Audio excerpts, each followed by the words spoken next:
চলেন আপনাদের সাথে পরিচিত হই। আমি রিপা, এবার ইন্টার থার্ড ইয়ারে পড়ি। আসলে করোনায় পরীক্ষা দিতে পারছি না, তাই বললাম। আর যে আমার সাথে এইভাবে কথা বললো সে হলো রিফাত ভাইয়া, আমার চাচাতো ভাই। আমার মা ছোটবেলায় মারা গেছে, আর বাবা আর একটা বিয়ে করে বাইরে চলে গেছে। ছোট থেকে কাকিমা আর কাকুর কাছেই মানুষ হয়েছি। ওরা সকলেই আমাকে খুব ভালোবাসে, শুধু এই রিফাত ভাইয়া ছাড়া। আর রিফাত ভাইয়া পড়াশোনা কমপ্লিট করে কাকুর ব্যবসা সামলাচ্ছে। আপনাদের সাথে কথা বলতে বলতে বাড়িতে চলে আসলাম, আর গাড়িতে ভাইয়া আমার সাথে একটা কথাও বলেনি। গাড়ি থেকে নামিয়ে টানতে টানতে বাড়ির ভেতরে নিয়ে গেল। বসার রুমে কাকিমা আর রোমার বসেছিল। রোমান রিফাত ভাইয়ার ছোট ভাই। ফ্লোরে বসে কাকিমার সামনেই আমাকে টানতে টানতে নিজের রুমে নিয়ে গেলেন। পেছন থেকে কাকিমা বলল, কি হয়েছে? রিপাকে এমন গরুর মতো টেনে আনছিস কেন? কাকিমার কথায় কোনো উত্তর দেয়নি ভাইয়া। ভাইয়া রেগে গেলে কারোর সাথে কথা বলে না, চুপচাপ থাকে। ভাইয়ার ঘরে দাঁড়িয়ে আছি, আর ভাইয়া বসে বসে আমাকে দেখছে। আমার খুব বিরক্ত লাগছে। হঠাৎ ভাইয়া উঠে আলমারি থেকে একটা ব্যাগ বের করে আমার হাতে দিয়ে বলল,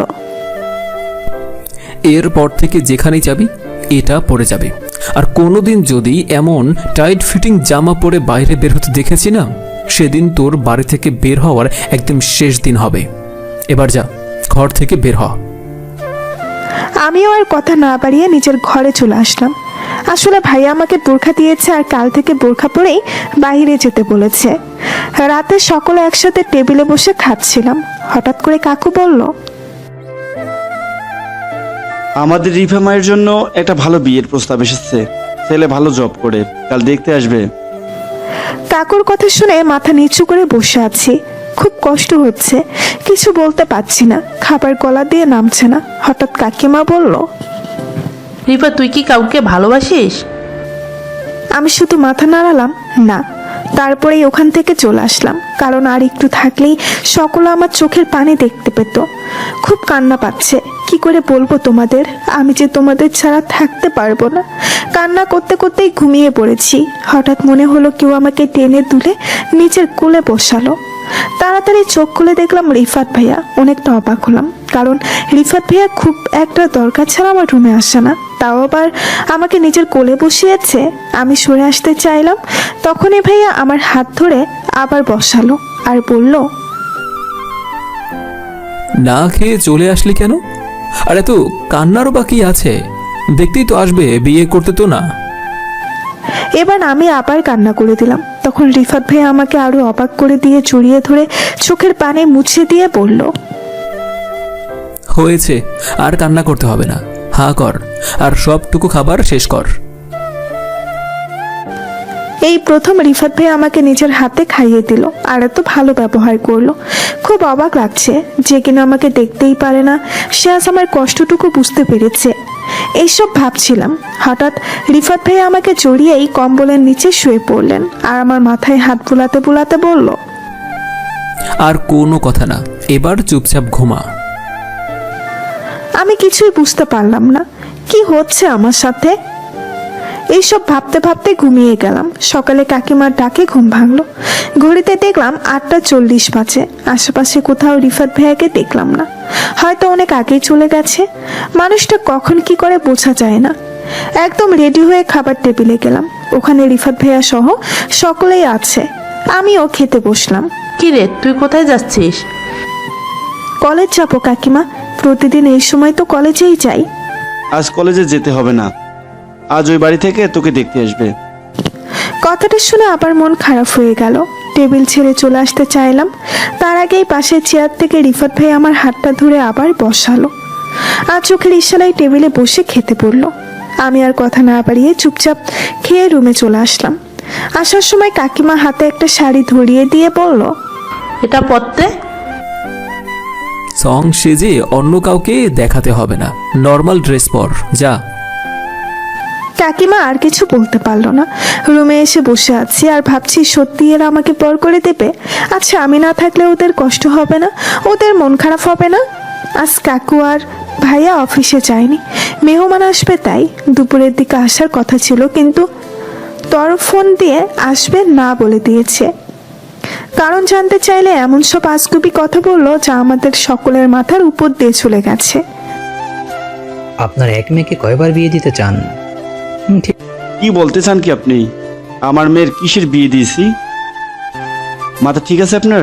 ঠিক আছে। আর সকালে একটা ছেলে আমাদের বাড়িতে এসেছিল, দেখতে শুনতে ভালোই। ছেলেটা বলল তারা রিপার আপনারা বিয়ে দিয়েছেন, কিন্তু এখন মেনে নিচ্ছেন না, তাই আমরা আর এই বিষয় নিয়ে আগাতে চাই না। ভালো থাকবেন।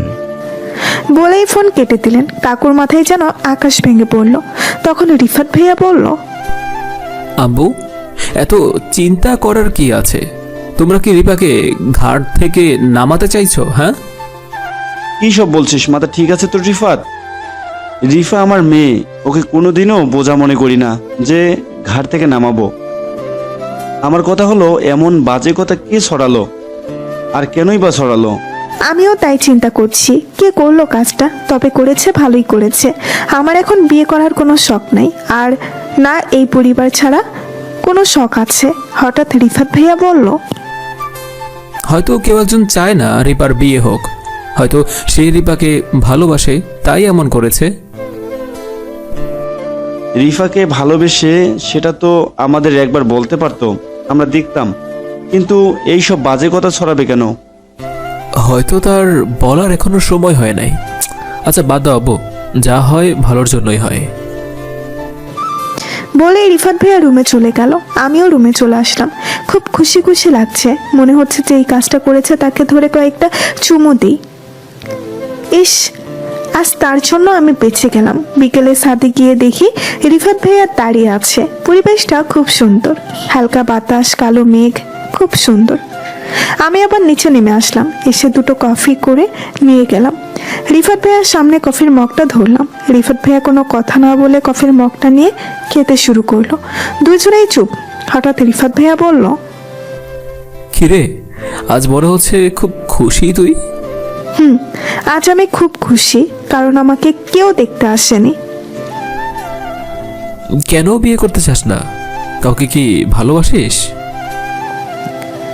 কথাটা শুনেই ভাইয়ার দিকে তাকালাম, কারণ কোনোদিনও ভাইয়া আমার সাথে এইভাবে কথা বলেনি। আমার ভাবনার মাঝে ভাইয়া আবার বলল, কিরে, কাউকে ভালোবাসিস? না ভাইয়া, কাউকে ভালোবাসি না। তাহলে বিয়ে করতে চাস না কেন? আসলে ভাইয়া, আমি এই পরিবারটাকে ছাড়তে চাই না, আর ছেড়ে থাকতেও পারবো না। মা যখন মারা যায়, বাবাও ছেড়ে চলে গেল তখন। তারপর থেকে কাকু কাকিমা নিজের মেয়ের মতো নিজেদের বুকে আগলে রেখেছে। তাদের ছাড়া যে থাকতে পারবো না। কথাগুলো বলতেই চোখ দিয়ে পানি পড়তে শুরু করলো। রিফাত ভাই আমার দুই বাহু ধরে তার দিকে ঘুরিয়ে চোখের পানি মুছে দিয়ে বলল, আর কান্না করতে হবে না, তোকে কোথাও যেতে হবে না।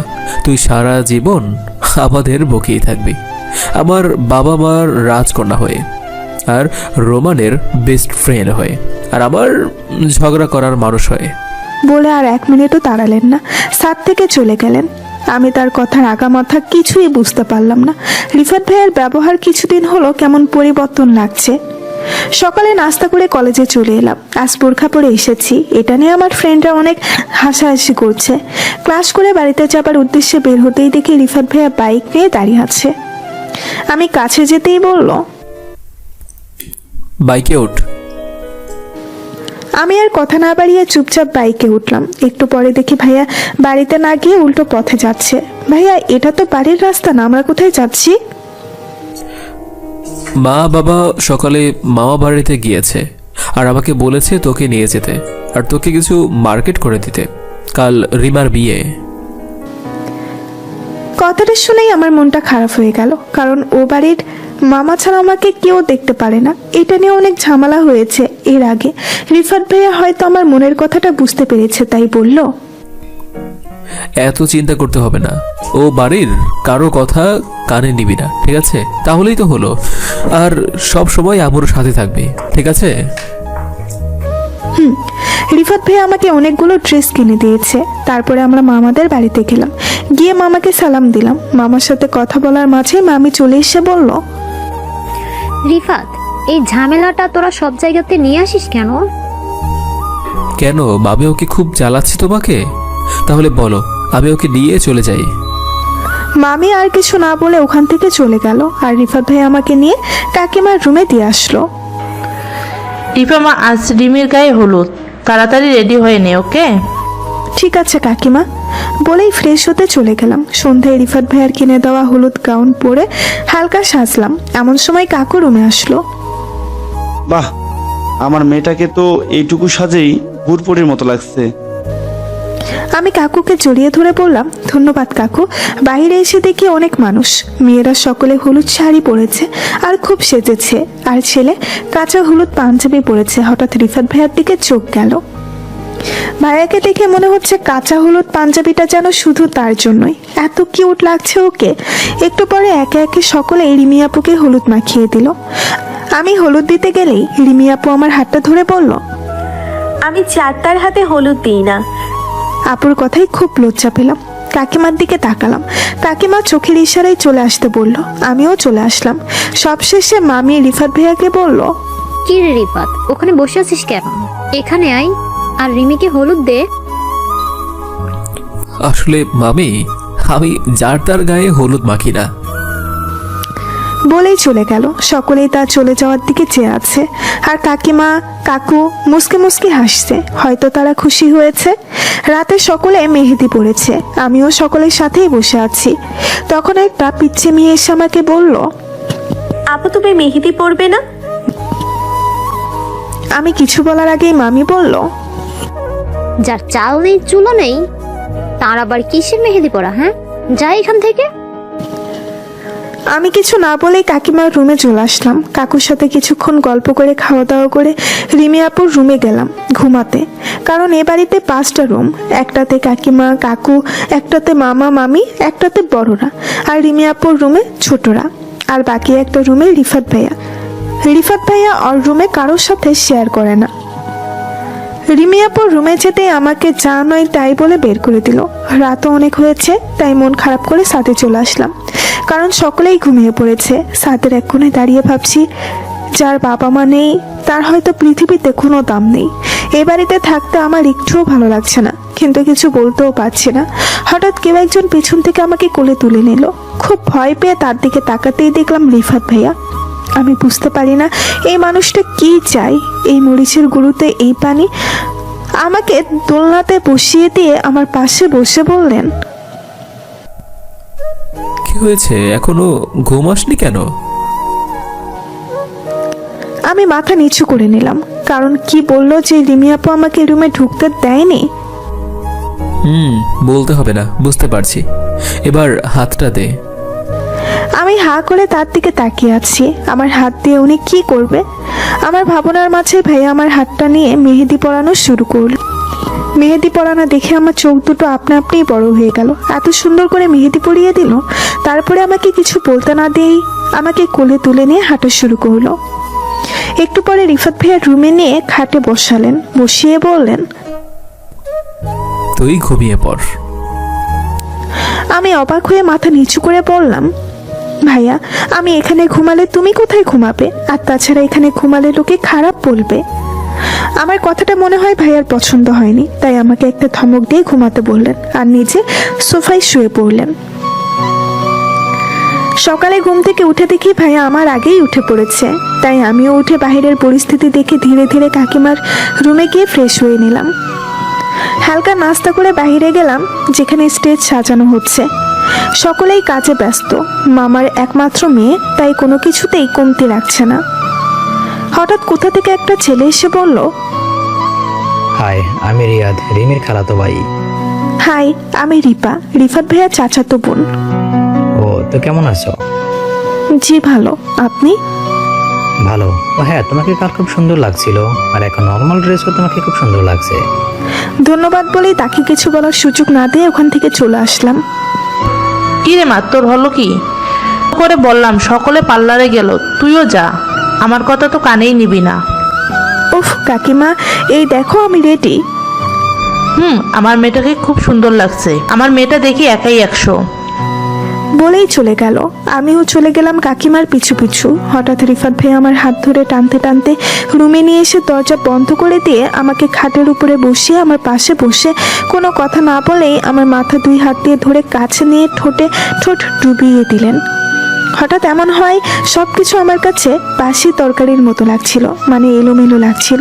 একটু পরে আমাকে ছেড়ে দিয়ে খোপা করা চুলগুলো খুলে দিয়ে চলে গেল, আর যাওয়ার আগে বলে গেল, চুলগুলো খোলাই থাক আর ঠোঁটের লিপস্টিক মুছে ফেল, নইলে এখন যেটা হলো সেটা বারবার হবে।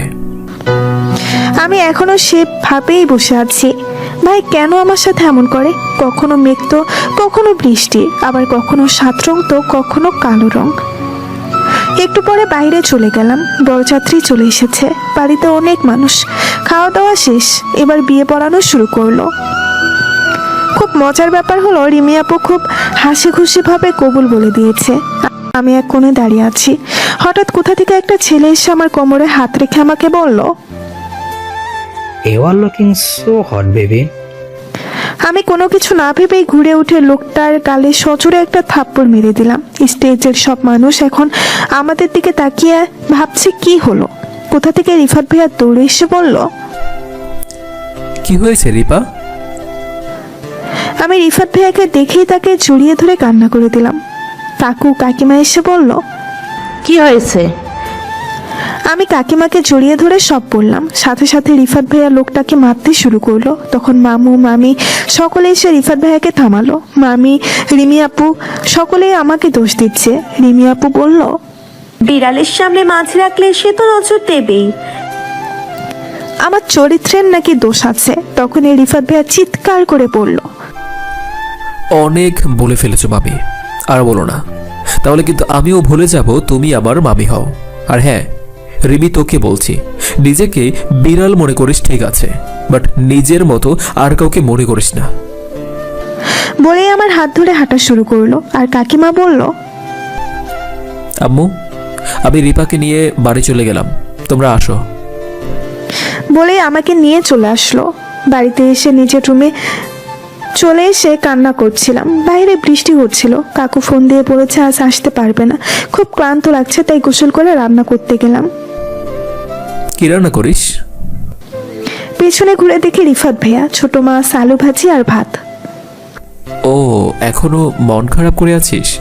আচ্ছা দেখ, যে যেমন সে তো অন্যদেরকেও তেমনই ভাববে, তাই না? এই সব নিয়ে আর চিন্তা করিস না। আমাকে এক কাপ কফি দিবি?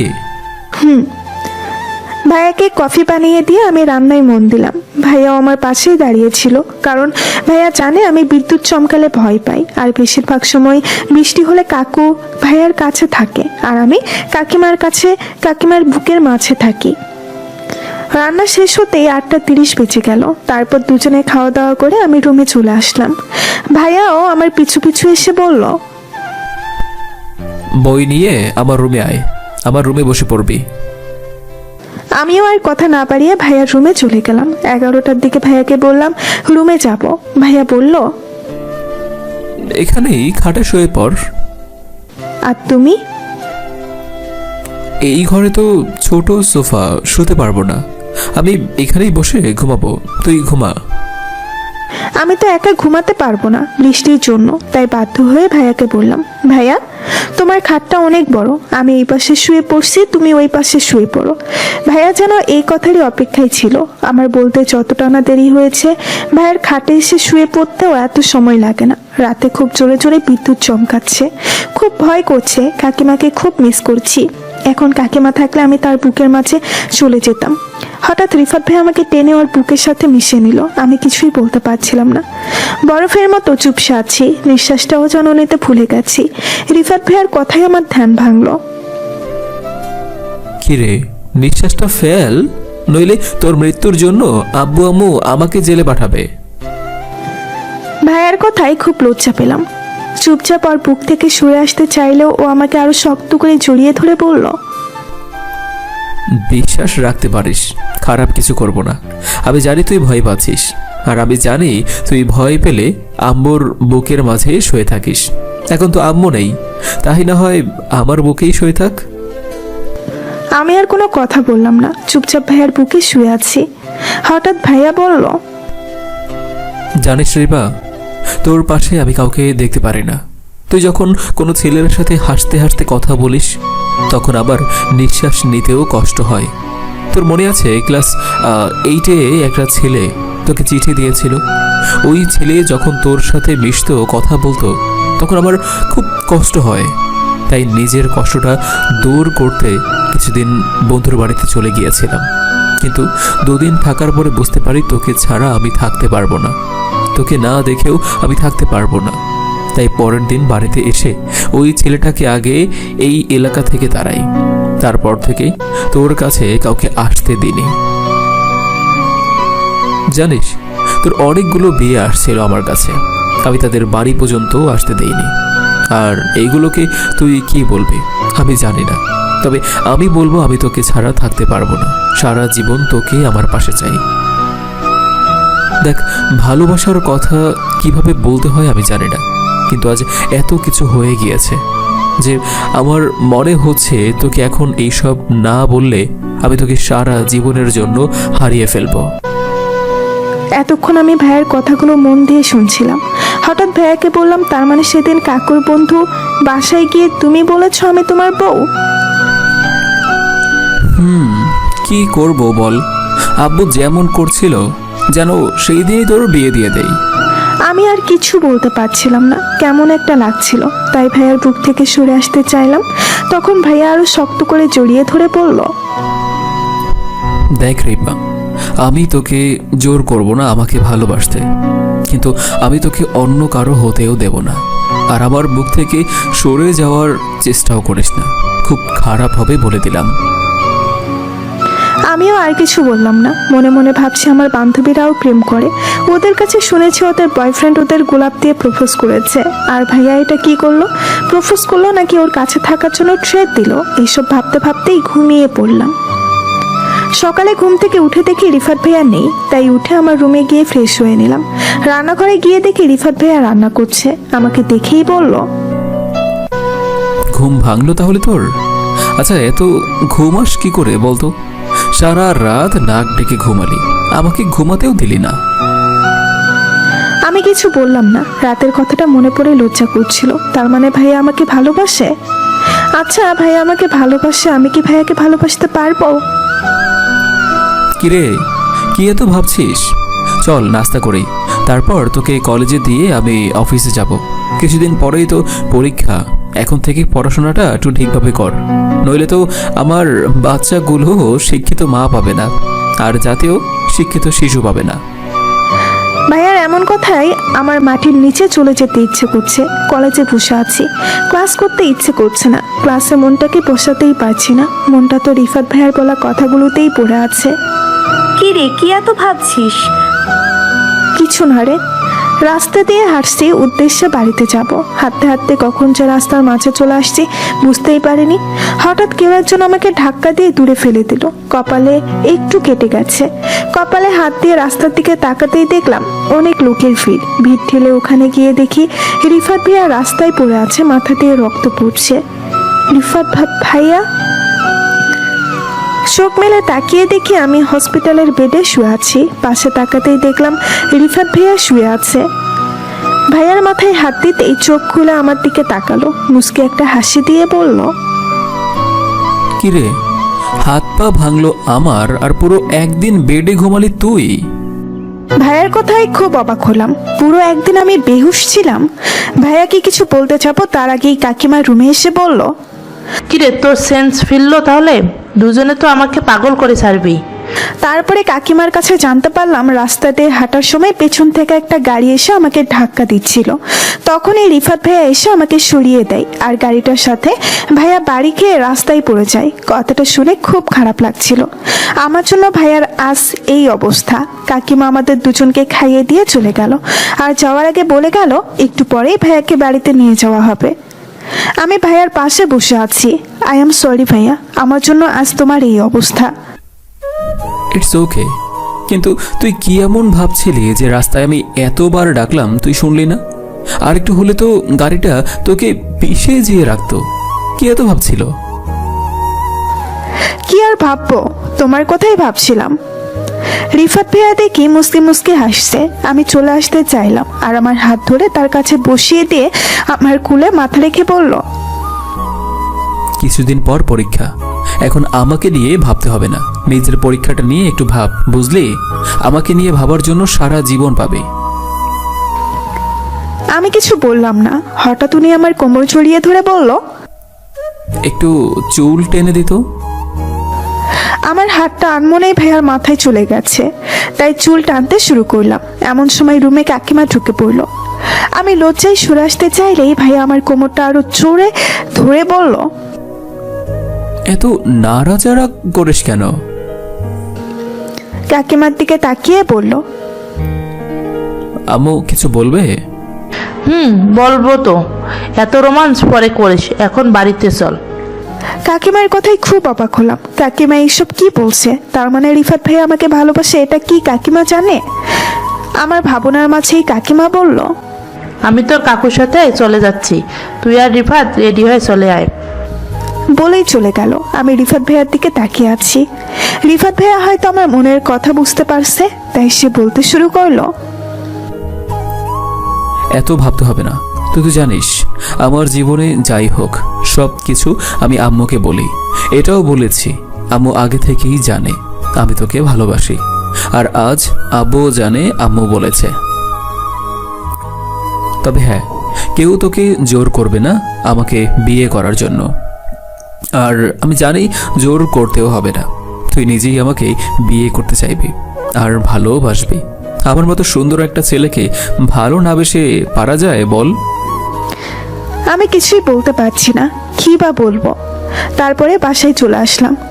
বাড়িতে আসার পরে আর এক অত্যাচার শুরু হলো। সেটা হলো, রিফাত শুধু কাকু কাকিমাকে বলে দিয়েছে যে যতদিন না সুস্থ হবে ততদিন তার কাছে আমাকে থাকতে হবে, তার সব সেবা আমাকেই করতে হবে। কারণ জানতে চাইলে বলেছে আমার জন্যই তার এই অবস্থা। তাই কাকিমা অনেকবার মানা করেছে, কারণ আমরা দুজনেই বড় হয়েছি, বিয়ে ছাড়া এক ঘরে কিভাবে থাকবো। তখন রিফাত ভাইয়া বলল, ওকে, থাকতে হবে না, তবে একটা শর্ত আছে। আমি তার কথা শুনে কাকিমা কাকু প্রশ্নসূচক মুখ নিয়ে তার দিকে তাকিয়ে আছি। একটু পরে ভাইয়া বলল, আমার শর্ত হলো, যতদিন না রিপা আমাকে ভালোবেসে বিয়ে করবে ততদিন আব্বু ও আম্মুর কাছে থাকতে পারবে না, আমার সাথে থাকতে হবে। তোমরা রাজি থাকলে এক চাপো, নইলে দুই চাপো। এমন কথা শুনে আমি আর নিজের হাসি দমিয়ে রাখতে পারিনি, খিলখিল করে হেসে উঠেছি। একটু পরে হাসি থামিয়ে আশেপাশে তাকিয়ে দেখি কাকিমা আর কাকু আমার দিকে অসহায়ভাবে তাকিয়ে আছে। তাদের মুখটা টমেটোর মতো হয়ে গেছে। সেটা দেখে আমি আবারও হেসে উঠলাম। কাকু অসহায়ভাবে রিফাত ভাইয়াকে বলল, বাপরে, বাপের সাথে কি কেউ এমন করে বলে? এমন করিস না। ওকে বাবা, করব না। আর রিপাকে বলো আমাকে ভালোবেসে বিয়ে করতে। ও আমাকে বিয়ে করলেই আমি তোমাদের ঘর ফুল দিয়ে সাজিয়ে দেব, কথা দিলাম। এবার যেন কাকু একটু লজ্জা পেল আর আমি হাসতে হাসতে রুমে চলে আসলাম। 2 দিন হয়ে গেল। কাকু রিফাত ভাইয়ার সাথে থাকে আর আমি কাকিমার সাথে। কাকু না পারছে আমাকে কিছু বলতে, না পারছে কাকিমার কাছে আসতে। কলেজ শেষ করে বাড়িতে আসছিলাম। রিফাত ভাইয়া কোথা থেকে এসে আমাকে টেনে গাড়িতে বসিয়ে সিট বেল্ট লাগিয়ে দিয়ে গাড়ি চালাতে শুরু করলো। ভাইয়া, আমরা কোথায় যাচ্ছি? ভাইয়া, আমি তোমাকে কিছু বলেছি, আমরা কোথায় যাচ্ছি? বলবো যদি তুই আমার কথা রাখিস। কি কথা? আজ থেকে আর আমাকে ভাইয়া ভাইয়া করবি না, আমার নাম ধরে ডাকবি। কি, তোমার মাথা ঠিক আছে? তুমি আমার এত বড় আর আমি কেন তোমাকে নাম ধরে ডাকবো? আচ্ছা রিপা, আমার জন্য কি তোর মনে একটু জায়গা নেই? হঠাৎ ভাইয়ার এমন প্রশ্নে আমার চুপ মেরে গেলাম। কি বলবো জানি না, তবে এই কয়েকদিনে এটা বুঝে গেছি রিফাত ভাইয়ার কাছে থাকতে আমারও ভালো লাগে। আর তার আমার প্রতি ভালোবাসাটা আমার জন্য ভালো লাগা হয়ে দাঁড়িয়েছে। তবে এই ভালো লাগাটা ভালোবাসায় পরিপূর্ণ হবে কিনা জানি না। আমার ভাবনার মাঝে হঠাৎ গাড়ি থেমে গেল। তাকিয়ে দেখি গাড়িটা এসে একটা পার্কে থামলো। আমাকে নামতে বলে রিফাত ভাইয়া ও গাড়ি থেকে নেমে গেল। আমি আর ভাইয়া নদীর কিনারায় পাশাপাশি বসে আছি। হঠাৎ কোথা থেকে একটা মেয়ে এসে বলল, হাই রিফাত। আমি আর ভাইয়া পেছন দিকে তাকালাম। ভাইয়া মেয়েটিকে দেখিয়ে বলল, ও হাই তিথি, এসো বসো। তো রিফাত কেমন আছো? ভালো। এই তো ভালো, তুমি? তো রিফাত, ওই পিচ্ছি মেয়েটাকে? ও হলো আমার চাচাতো বোন রিপা। আর রিপা ও হলো তিথি, আম্মুর বান্ধবীর মেয়ে। আম্মু তিথির সাথে আমার বিয়ে ঠিক করেছে সামনের মাসের 15 তারিখে। ভাইয়ার এমন কথা বলবে আমি কল্পনাতেও ভাবিনি। কখন যে চোখ থেকে পানি গড়িয়ে গালে পড়েছে বুঝতেই পারিনি। কিরে, তোর আবার কি হলো? কান্না করছিস কেন? কই কিছু না ভাইয়া, ওই তো চোখে মনে হয় কিছু পড়েছে বলেই চোখের পানি মুছে নিলাম। মুখে একটু হাসির রেখা টেনে বললাম, আচ্ছা ভাইয়া তোমরা কথা বলো, আমি বাড়ি চলে যাই। ওদের আর কিছু বলার সুযোগ না দিয়ে চলে আসলাম। বাড়িতে এসে রুমের দরজা বন্ধ করে দিয়ে অনেক কাঁদলাম। কেন এমন খারাপ লাগছে আমার কিছুই বুঝতে পারছি না। আমি তো ভাইয়াকে ভালোবাসি না, তাহলে ভাইয়ার বিয়ের কথা শুনে আমার এত খারাপ লাগছে কেন? এভাবে দিন কাটছিল। কাল থেকে আমার পরীক্ষা শুরু। কাকিমা ভাইয়াকে বললো আমাকে কলেজে দিয়ে আসতে, ভাইয়া শটাং না বলে দিল। এখন নাকি তিথির সাথে দেখা করতে যাবে, তাই আমার সাথে যেতে পারবে না। অথচ কাল সারা রাত আমাকে পড়াইছে। ভাইয়া আমাকে না নিয়েই চলে গেল। কাকু আমাকে কলেজে পৌঁছে দিল। এভাবেই আমার পরীক্ষাগুলো শেষ হয়ে গেল। প্রতি রাত ভাইয়া আমার সামনে বসে থাকতো, আমার পড়া দেখতো, আর সকাল হলেই উধাও হয়ে যেত। পরশু ভাইয়ার বিয়ে, আজ সকলে মিলে মার্কেট করতে এসেছে। তিথি আপু এসেছে। ভাইয়া আর আপু খুব হাসাহাসি করে কেনাকাটা করছে। ওদের দেখে যেন আমার কষ্ট দ্বিগুণ বেড়ে গেল। কাকিমা আমাকে বলল জামা নিতে, কিন্তু আমার কিছুই ভালো লাগছে না, তাই কিছুই কিনে নাই। আজ ভাইয়ার গায়ে হলুদ। কাকিমা আমাকেও জোর করে হলুদ শাড়ি পরিয়ে দিয়েছে। সকলেই ভাইয়াকে হলুদ দিয়ে দিল। নিজেকে আর সামলাতে পারছি না, খুব কষ্ট হচ্ছে।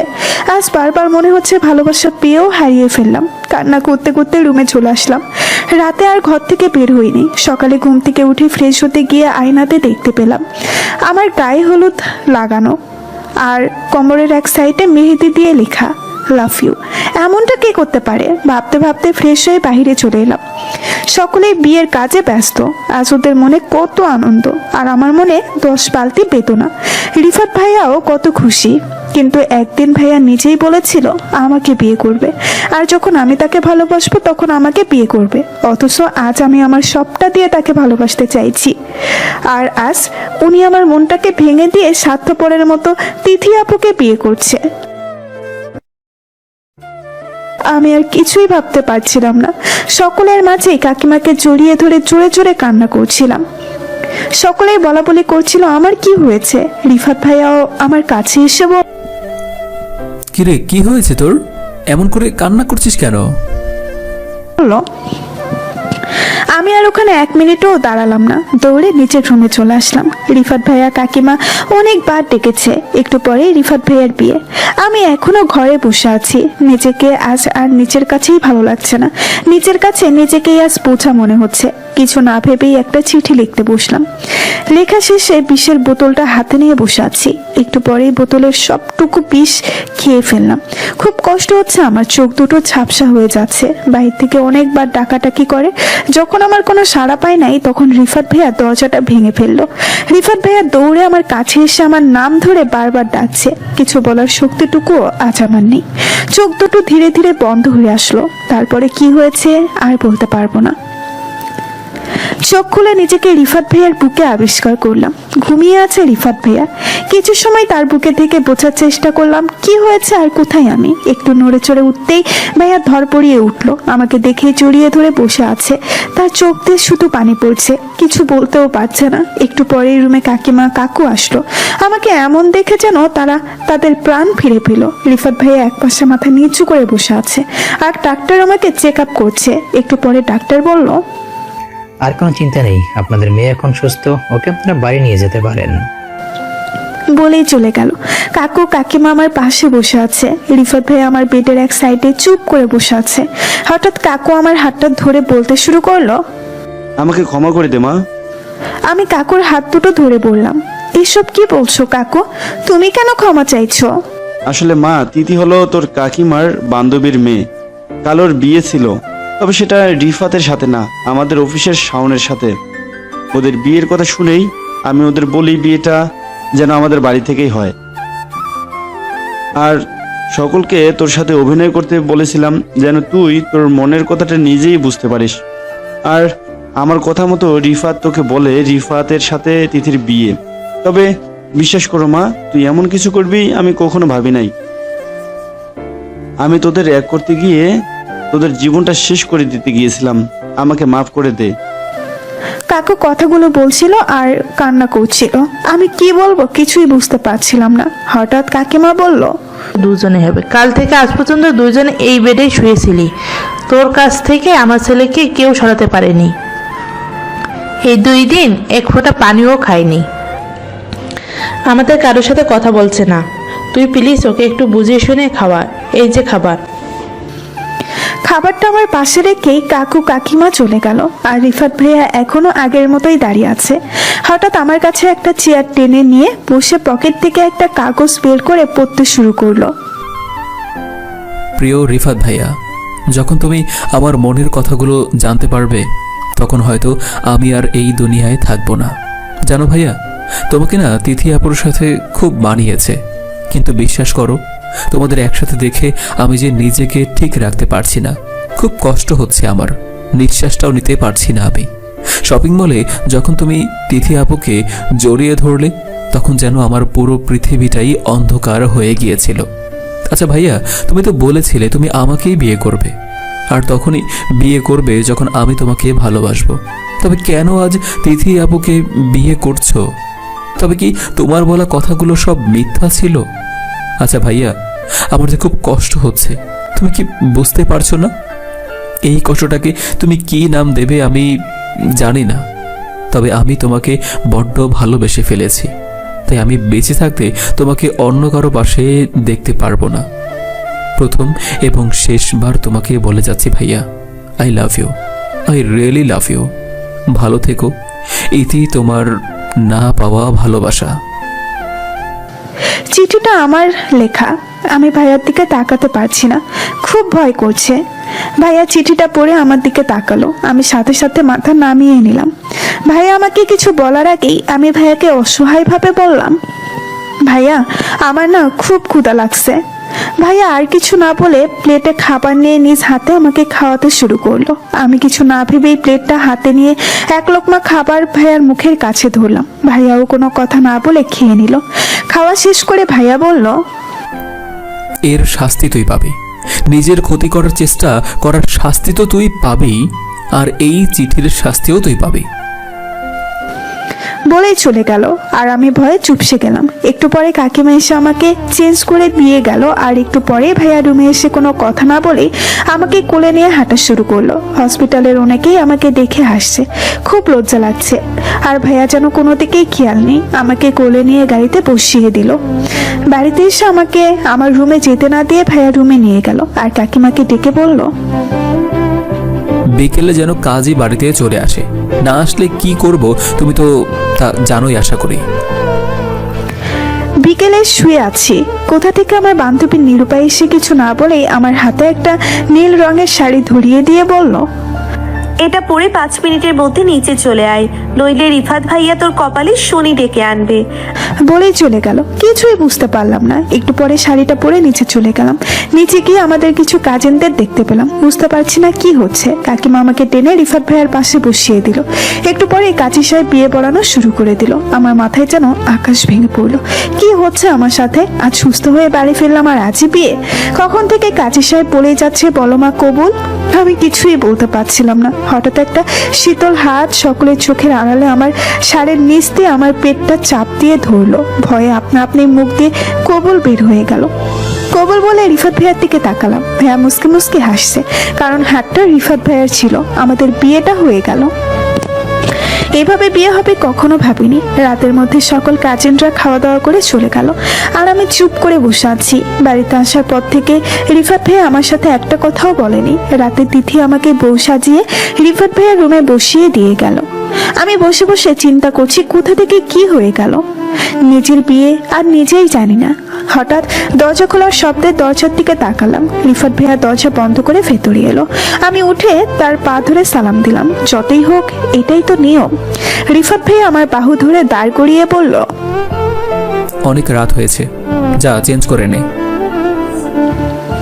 আমি আর কোনো কথা না বলে ফ্রেশ হতে চলে গেলাম। ঘরে এসে দেখি রিফাত ভাইয়া নেই, তাই বেলকনিতে চলে গেলাম। রিফাত ভাইয়ার পেছনে দাঁড়াতেই আমাকে না দেখেই বলল, তোর উপর শুধু আমার অধিকার আছে, আর কারো না, তোর নিজেরও না। জানিস রিপা, ভালোবাসার মানুষটাকে কাছে পেয়েও না পাওয়ার কষ্টটা কত বেদনার, জানিস না? আজ থেকে তোকে বোঝাবো সেই কষ্টটা কাকে বলে। আমি তোর সাথেই থাকবো, তবে তুই আমাকে তোর সাথে মিশে পাবি না। নিজেকে শেষ করে দেওয়ার শাস্তি তো তোকে পেতেই হবে সুইটহার্ট। বলেই আমার দিকে ঘুরে তাকিয়ে আমাকে কিছু বলতে না দিয়ে আমাকে কোলে তুলে নিয়ে রুমে চলে আসলো। আমাকে খাটে শুয়ে দিয়ে নিজেই আমার উপর শুয়ে পড়ে নিজের সবটুকু ভর ছেড়ে দিল। কতক্ষণ আমার দিকে চেয়ে থেকে আমার ঠোঁটে নিজের ঠোঁটটা ডুবিয়ে দিল। দুইজন কতক্ষণ ধরে এমন ছিলাম জানি না। আমার সারা মুখে পাগলের মতো চুমু দিচ্ছিল, গলায় মুখ ডুবিয়ে দিয়ে বলল, এবার তুই বুঝবি কাছে এসেও না আসার যন্ত্রণা কতটুকু। বলেই বুকে জড়িয়ে নিয়ে ঘুমিয়ে গেল। ভাইয়ার এমন আচরণে আমি শুধু অবাক হচ্ছি। এই ভালোবাসা দেখাচ্ছে তো, এই ভিলেনগিরি দেখাচ্ছে। ভাবতে ভাবতে ঘুমিয়ে গেলাম। ঘুম থেকে উঠে দেখি রিফাত ভাইয়া নেই, তাই উঠে ফ্রেশ হয়ে নিচে চলে গেলাম। নাস্তার টেবিলে হঠাৎ রিফাত ভাইয়া বলল, তো আব্বু, সারপ্রাইজটা কেমন ছিল? আপু কিছুই বললো না, শুধু মুস্কি হাসলো আর বলল, তুই কি সত্যি আমাদের ছেলে নাকি বন্ধু? রিফাত ভাইয়াও কিছু না বলে হাসলো। আমি বললাম, কিসের সারপ্রাইজ কাকু? তখন পেছন থেকে নিরূপা বলল, আরে তুই জানিস না, কাল তো আন্টিদের রুম রিফাত ভাইয়া ফুল দিয়ে সাজিয়ে দিয়েছিল, সেটা আন্টিরা জানতো না। আর আমি নিরূপার কথা শুনে রিফাত ভাইয়ার দিকে একবার তাকালাম আর মনে মনে বললাম, মানুষটা পারেও বটে। বাবা মার ফুলসজ্জার খাট সাজিয়ে দিয়েছে ভাবা যায়। রুমে বসে আছি, রিফাত ভাইয়া সোফায় বসে ল্যাপটপে কাজ করছে। এমন সময় আমাদের এক চাচাতো ভাইয়ের বউ রুমে এসে বলল, কি গো, নতুন জামাই বউ কি করো? আরে ভাবি, আসেন, ভেতরে আসেন। ভাবি তুমি? এসো বসো। বসবো তো, আর কাল রাতের সব কথা শুনবো। তো রিফাত সাহেব, কাল রাতে কি বিড়াল মারতে পেরেছে নাকি পারেন নাই? কি যে বলেন ভাবি, বিড়াল মারার রাত তো একটাই, না মেরে থাকে কিভাবে? ভাইয়ার কথাই ভাবি হেসে উঠলো আর আমার দিকে তাকিয়ে বলল, তো কি আমি চাচি আম্মা হচ্ছি কবে? আমাকে কিছু বলতে না দিয়ে রিফাত ভাইয়া বলল, খুব তাড়াতাড়ি হবেন, চিন্তা করিয়েন না ভাবি। কি বলিস রিপা? বলেই চোখ মারলো আমাকে। বউ ভাতের অনুষ্ঠান খুব ভালোভাবেই শেষ হলো। ভাইয়া সকলের সাথে খুব হাসাহাসি ভাবে কথা বলেছে, শুধু আমার সাথেই কথা বলছে না। আমি রিফাত ভাইয়াকে ভাইয়া ডাকি, এটা নিয়ে রিফাত ভাইয়ার বন্ধুরা খুব হাসাহাসি করলো। রাতে খাওয়া দাওয়া করে যে যার মতো চলে গেল। আমি রুমে এসে ফ্রেশ হয়ে আধা শোয়া হয়ে শুয়ে আছি। একটু পরে রিফাত ভাইয়া কোথা থেকে এসে আমাকে কোলে নিয়ে হাঁটা শুরু করলো। ছাদে নিয়ে এসে আমাকে দোলনাতে বসিয়ে দিয়ে আমার কোলে মাথা রেখে চোখ লুচে শুয়ে পড়লো। আমি চুপচাপ আছি, কিছু বলতে পারছি না। একটু পরে আমার পেট থেকে শাড়িটা সরিয়ে দিয়ে পেটে স্লাইড করতে শুরু করলো। তার এমন কাজে যেন আমি স্লোলি হয়ে গেলাম। একটু সরে আসতে চাইতেই আর এক হাত দিয়ে আমার কোমরটা জড়িয়ে নিজের আরো কাছে নিয়ে আসলো। আমার পেটে একটা চুমু দিয়ে বলল, আজ থেকে যতবার ভাইয়া ডাকবি ততবার তার শাস্তি তোর এই মেদ ছাড়া পেটটা পাবে, ঠিক আছে? আমি কিছুই বলতে পারছিলাম না। আমার তখন এমন অবস্থা, ছেড়ে দেমা কেঁদে বাঁচি। একটু পরে আমাকে আবার কোলে তুলে রুমে নিয়ে এলো। আমাকে শুয়ে দিয়ে নিজেও আমাকে জড়িয়ে ধরে শুয়ে পড়লো। এভাবেই দিনগুলো কাটছিল। আজ আমার রেজাল্ট দিয়েছে। আমি খাটের এক কোণে বসে আছি আর আমার সামনে রিফাত ভাইয়া মাথা নিচু করে বসে আছে। তাকে দেখে মনে হচ্ছে আমি নির্ঘাত ফেল মেরেছি। খুব ভয় করছিল, ভয়ে কান্না করে দিলাম।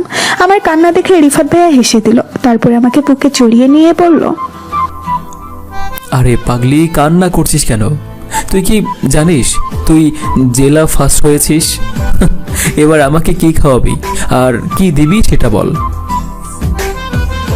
রিফাত ভাইয়ের কথা শুনে কান্না মুখে হেসে ফেললাম। খুশিতে রিফাত ভাইয়ের গালে একটা কিস দিলাম। এতে যেন রিফাত ভাইয়া পুরো শেষ, আমার দিকে অবাক চোখে তাকিয়ে আছে। আমি লজ্জায় মাথাটা নিচু করে নিলাম, কারণ এটাই আমার তাকে করা ফার্স্ট কিস। তখনই আম্মু রুমে আসলো হাতে মিষ্টি নিয়ে। এভাবেই খুনসুটিতেই আমাদের জীবন চলছিল। আমাদের বিয়ের 3 বছর চলছে। আজ আমি খুব খুশি, নিজের খুশিটা ধরে রাখতে পারছিলাম না। আজ অনেক কান্না করেছি, সব রিফাতের পছন্দের খাবার। রিফাত আসতে আসতে রাত 10টা বেজে গেল। আমি নিজের ঘরে বসে আছি। আমাদের বউ ভাতের দিন যেমন বউ সেজে বসেছিলাম সেইভাবে বসে আছি। রিফাত রুমে এসে লাইটটা অন করতেই খুব অবাক হয়ে আমার কাছে গিয়ে আমার পাশে বসে বলল, আজ আমার বউটার কি হয়েছে? আজ নিজে থেকে এমন সেজে গুজে বসে আছে, কারণটা কি? আমি কিছু না বলে রিফাতের বুকে মুখ গুজে রিফাতের সামনে দুটো পিচ্ছিদের জুতো ধরলাম। রিফাত কিছু সময় চুপ মেরে আমার মুখটা একটু উঁচু করে বলল,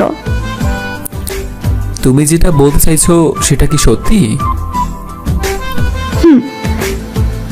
এই রিফাত ভাইয়া, তুমি কান্না করছো কেন? আমাদের বেবি হবে শুনে তুমি খুশি হওনি? আরে পাগলি, তোকে কিভাবে বোঝাবো? এটা আমার জীবনের সেরা উপহাস। আমি বাবা হব। উফ, কি যে ভালো লাগছে রে পিচ্ছি। আমি আমি বাবা হব আর তুই মা। পেটে একটা চুমু দিয়ে বলল, এইখানে আমার বেবিটা ধীরে ধীরে বড় হবে। উফ, কি করে বোঝাবো তোকে আমি কতটা খুশি। এই রেদওয়ান দাঁড়াও, নইলে এবার ধরতে পারলে খুব মার খাবে বলে দিলাম। মামনি, তুমি আমাকে ধরতে পারবে না।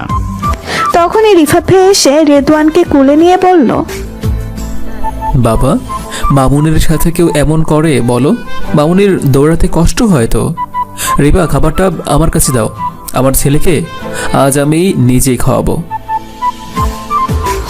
এই নাও ভাইয়া, তোমার ছেলেটাকে খাওয়াও, ও আমার দ্বারা হবে না। তখনই রেদওয়ান আমাকে বলল, তো ফুপুমণি, তুমি কবে থেকে বাবাকে ভাইয়া ডাকাটা বাদ দেবে? ছেলের মুখে ফুপি ডাক শুনে রাগে রিফাতের দিকে তাকালাম। তখনই রিফাত হেসে বলল, আমার কি দোষ বলো? তুমি যদি আমাকে ভাইয়া বলো তো আমি তো তোমার ছেলেকে তোমাকে ফুপি ডাকতেই শেখাবো, তাই না? এটাই আমাদের সুখের ভরা সংসার। হে রেদওয়ান, আমার আর কত রিফাতের ছেলে আমাদের ছেলে হয়েছে, খুব দুষ্টু আর রাগটা পেয়েছে বাবার মতো। সকলে দোয়া করবেন যেন আমরা সারা জীবন এইভাবে সুখে শান্তিতে থাকতে পারি।